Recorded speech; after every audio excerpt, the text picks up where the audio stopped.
20 questions. Do you remember playing that game? Yes.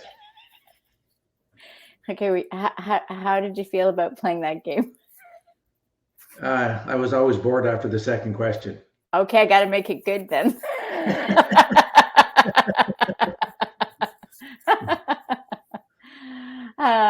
What would you say was the most pivotal moment in your life?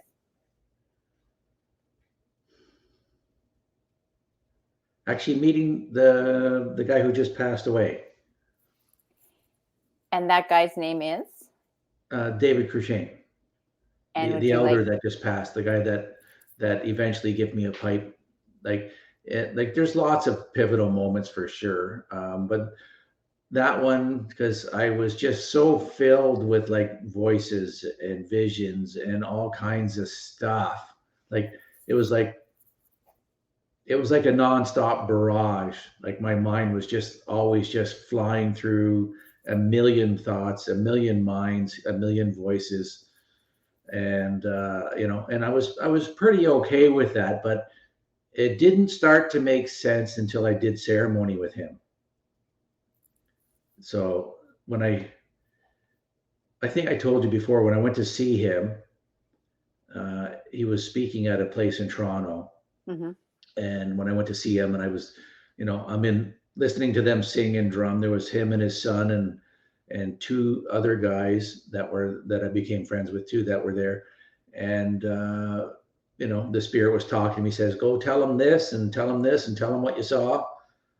So I went up there and blurted that out. And to me, it meant absolutely nothing. And like, there was like 5 of them all stopped what they were doing and stood there and stared at me like, what the hell was that? Right. And it's like, I'm standing there going, I don't know. Like, I'm just supposed to tell you. Right. So I tell you, like, get off my case. Right. So it meant nothing to me. So I left. I went home. I thought, oh, okay, I did what I was supposed to do. I was supposed to share that with him. It'll help him somehow, whatever. Right. And the lady who set up him coming out, Michelle, who actually I just became friends with on Facebook just the other day because I saw her posting on when he passed away. So we linked back up again. And so she calls me the next day, is going like, you have to come out now. It's like, why? He says, like, he's going back to, his reserve and he's leaving tomorrow morning. He wants to see you right now. And it's like, okay, whatever. So I go out and we talk for a few minutes, and then he lit some sweetgrass and like smudged me. And the second he did that, I was like gone, like a gunshot, out of body, like a really strong out of body experience, like really, really strong. Like I was actually looking at our planet getting smaller and smaller and smaller until it was gone. And I was just floating in space. And then he did whatever he did. I'm not even sure what that was because I wasn't there. And then when I come back, I didn't even know how long I was gone for. I have no idea. Like it was like totally a moment, right? Right. And then he said, how was that? And I was exhausted, like exhausted. I'm sitting on the edge of this couch and I'm just like ready to fall asleep. And, and he gave me my description of my ribbon shirt and he gave me my first name. And he goes, it would be really, really good if you would come out and do ceremony with us. And it's like, sure, whatever. So. And so he stayed in town so you could do ceremony, or was all happening that day? No, or did you go out to Winnipeg? Yeah, I or Manitoba? To Winnipeg. Like the next time that they had a ceremony, I was out there. I drove out to Winnipeg like maybe 5, 6, 7 times and flew out about the same amount and did a whole bunch of ceremonies and stuff like that. So it was interesting times. So the first ceremony you did with them at Turtle Lodge, was Turtle Lodge created then? No, that was quite a few years before you even had the vision. That was 20 years ago. Okay. Around 20 years ago when I first met him, maybe longer, maybe 25 years ago.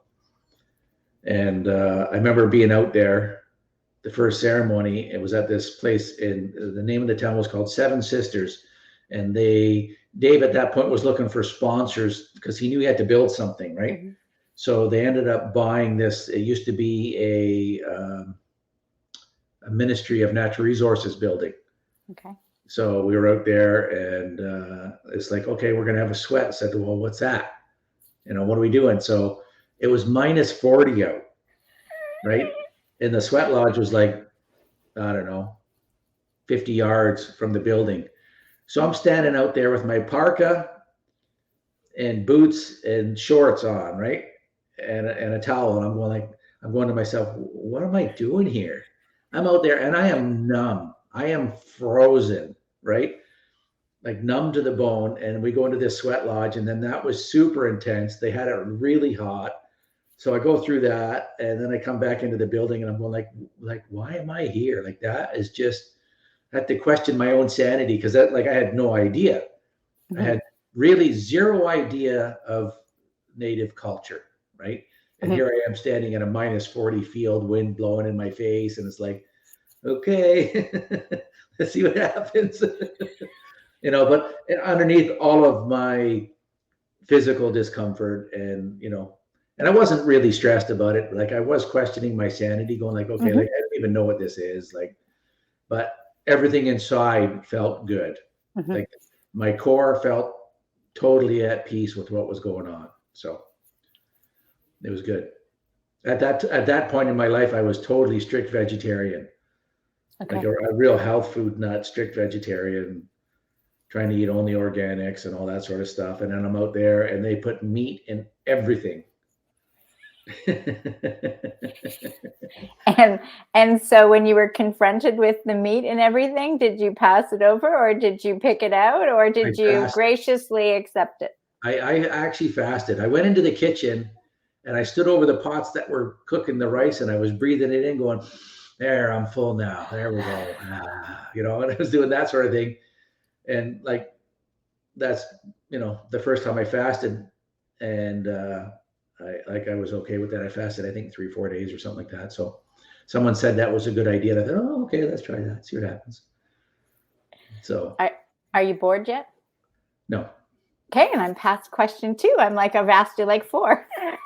I know, but when it was the game as a kid, it was always the dumb questions, right? It was nothing too interesting. Nothing that captivated my imagination or anything like that. So I'll allow 2 more. No. Okay. Truth or dare? No, I'm just So that brings up when you talk about being strict vegetarian. So you've changed that habit or paradigm? I really love vegan food and vegetarian food, but I also eat meat. So I just kind of go like to me, life's the experiment. Like, to me, I had lots of friends that are vegetarian. I thought, you can tell me all about it, but I don't give a shit what you say. I want to go try it. And then I'll know then. Then I can say I know. I can't say I heard. Mm-hmm. Right? I'll say I know. And so I went and did that for maybe 5, 6 years, 7 years. And I was expecting to lose weight, didn't even lose an ounce. Yeah. Not an ounce, like nothing. And I'm thinking, how's that possible? But whatever. Well, I think when you say I know, it's through the experience of you having the experience, which is what we talked about, the difference between just reading about something or someone telling you and actually having the experience to gain wisdom from. I had sort of similar, and I was talking with another gentleman here. The same thing is you can be in that mindset, you can give it a go, and then you can come back and say everything is in balance. So I'm going to ask one more question here before I bring up somebody else since we're going to talk about a little bit about ceremony. So after you came out of that first sweat, and you said you felt in your inner core, you felt like a peace. Is that a peace? For sure. And it felt like home, actually. And a home that I had never experienced before, because my life growing up was not peaceful. And so that home that felt like you were really home. Yes. My spirit. Yeah. My spirit knew. So. And when you had that knowing, like I've had that knowing for me that it occurs, it's like it became irrelevant for me when anybody else would have to say, because I could start to sense what really felt like home. Mm-hmm. when I was in amongst others. It was like home is that phrase, home is where the heart is. Home is this space within me that is all connected. Yeah. So the actual ceremony, was it the catalyst, or was the catalyst, when you look back, was the catalyst the moment that you went to see him talk and you followed your guidance to go up and share what you shared with him?